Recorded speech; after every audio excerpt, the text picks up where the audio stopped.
Hi boys and girls, Miss Nichols here, and I have a lesson for you this week on bridges. There's a lot of information I'd like to give you about bridges, and in the end you'll make the kind that you want. You can use your imagination and make it have the different qualities that we talk about in bridges that you would like.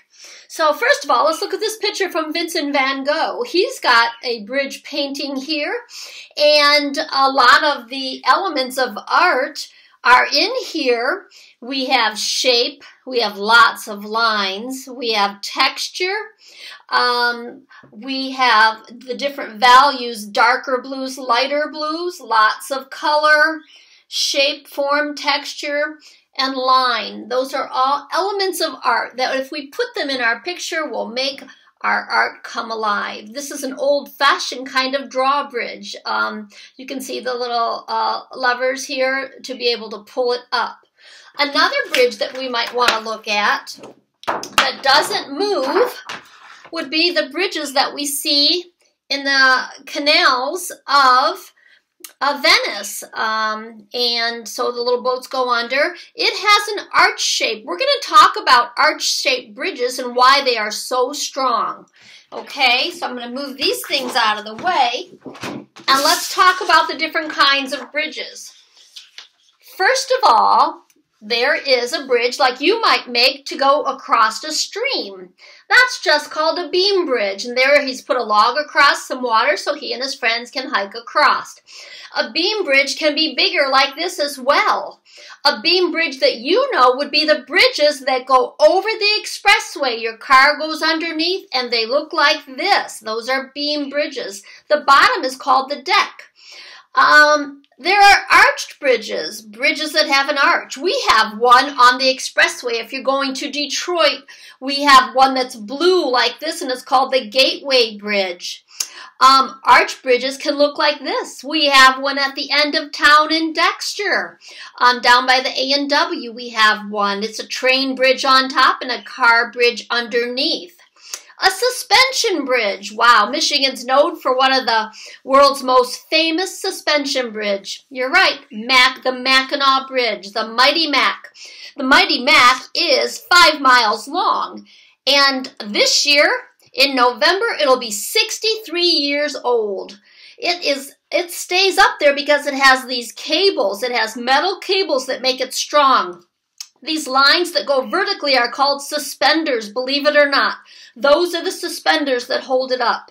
The suspension bridge is strong because of the cables. The arch bridge is strong because of the shape of the arch. And then there's one more bridge I want to show you, and it's the truss bridge.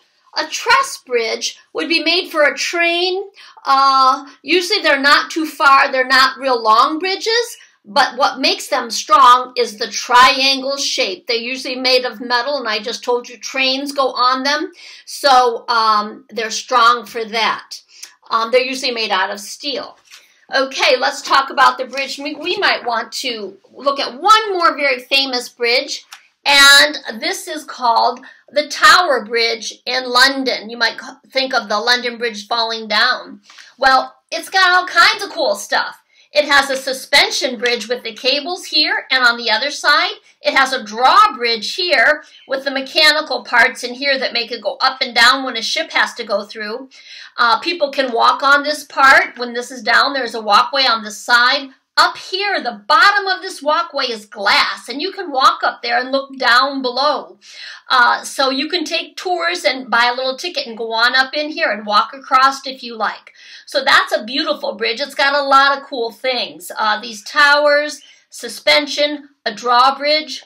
When I was a little kid and we would go up north to the cabin, we'd have to sit on the expressway for a long time because back then there was a bridge up by Zilwaukee that we had to wait for the drawbridge to open so the big boats there could go through.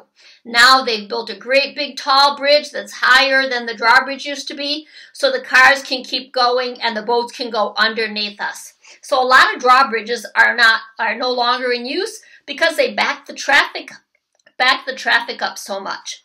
Let's look at some bridges that we might want to draw. There's an arched bridge. There is a suspension bridge. Okay, suspension bridges usually have two towers. We're going to draw a little bit now and talk about a couple bridges. And as far as, I would use my paper horizontally, and I'm going to draw with a marker so you can see, but I would draw with a pencil if I was you, because you'll be able to erase and put things how you want. I'm not going to use a ruler. I'm just going to do it freehand, and that's fine, and because you might not have a ruler at home. Normally when we do this project, boys and girls, we do not draw it with anything. We use black paint. And so when we make ours, we get some black paint and we do the whole thing in paint. Then we let it dry, and the next time in art we use oil pastels and color our bricks and things like that. So you're going to probably use crayons unless you have paint at your house, okay? So paint or oil pastels, and some of you might have those supplies, but some of you just need to use crayons. So let's talk about some of these bridges.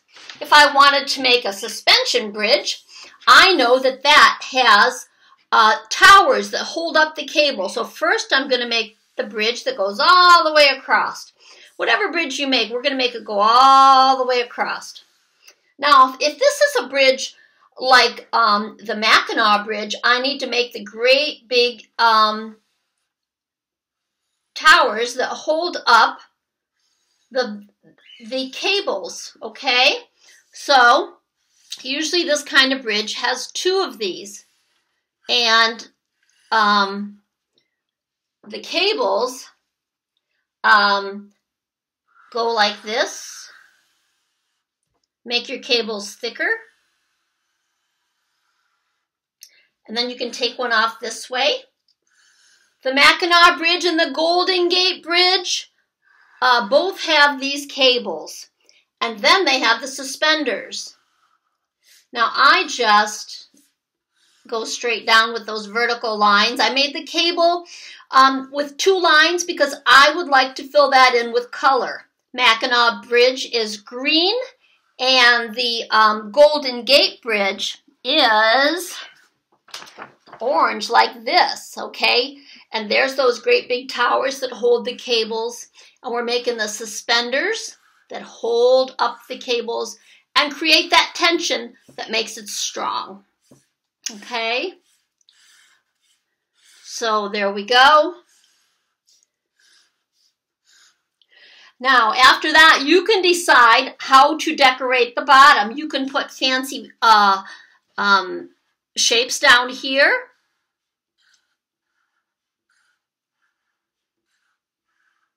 This is a suspension bridge. You can make it as fancy as you want. Everybody can tell by looking at your paper that you made a suspension bridge. You can add the water. You could have a big boat, big ship or a boat or whatever you'd want out here. And you could make flags at the top, even though we don't have them on ours, the Mackinac Bridge, but you can make them on yours. You could make a design on these going down. Okay, so you can do all kinds of things like that. You could decorate these towers and make them have a fancy look as well. All right. You might say, I know that you can walk on the Mackinac Bridge. You can walk on the sides. When they close it down on Labor Day, there's a little lane on the side to walk. So there's the suspension bridge, boys and girls. Let's do an arched bridge. Arched bridge can be as many arches as you need to get across. So you can think about that. I still start the same way. I maybe start a little bit higher because on the suspension bridge, I wanted to get all that in. But now on the arch bridge, the arches are more important. So I'm going to go up here and make the top of my bridge here. Then I'm going to put my arches. I'm going to put one here. I'll let this bridge have 3 of them. Space them out a little bit. That one's going to go right off the page, like this. And if you want to, you can make it 3D by putting a little sliver here. Start at the top, come down around the edge, come on down. You give it that 3D look. So this is an arched bridge, and the reason it's strong, just like the one that has the train going over it at the end of town in Dexter, the arches distribute the pressure, and so it's strong. You can make it fancy with a little rail up here if you want. Let's see, we'll put a line and then we'll put our rail. Make it as fancy as you want. You can continue that on. Boys and girls, you could make this out of fake brick or stone. If you wanted it out of stone, you'd make organic shapes for the stones and put them on like that. Leave a little room for the cement that holds them together. If you didn't want to do stones, you could do fake brick. And here's a way to do fake brick. You wouldn't put both of them on the same bridge, though. Here's fake brick, a capital I, 2 lines up, 2 lines down. Here it is again, a capital I, 2 lines up. When you put the lines, don't put them at the very end of the I or you won't get the look you want. Okay? And you just place a few of those around, and that makes everybody think your bridge is made out of bricks. You can do all kinds of fun things here. You can put the water through the arches. Again, you could put a boat here. Maybe it's a sailboat coming through, and you could have fun with that. So, you could use an arch bridge or a suspension bridge, or you could even do the beamed bridge that we talked about that has the straight part. In the end, boys and girls, you should use your crayons to color in each section as bright as you can. If you have watercolors at home, you can do the sky. You could put some little waves with your crayon, and then you would have some crayon resist, and they would pop through. I know some people put fireworks above their bridge. You can have so much fun. Color it nice and dark and waxy. Please send me some of your bridges to nicholsj@dexterschools.org. Anchor and Beacon students, I look forward to seeing your first grade bridges. Thank you. Bye-bye.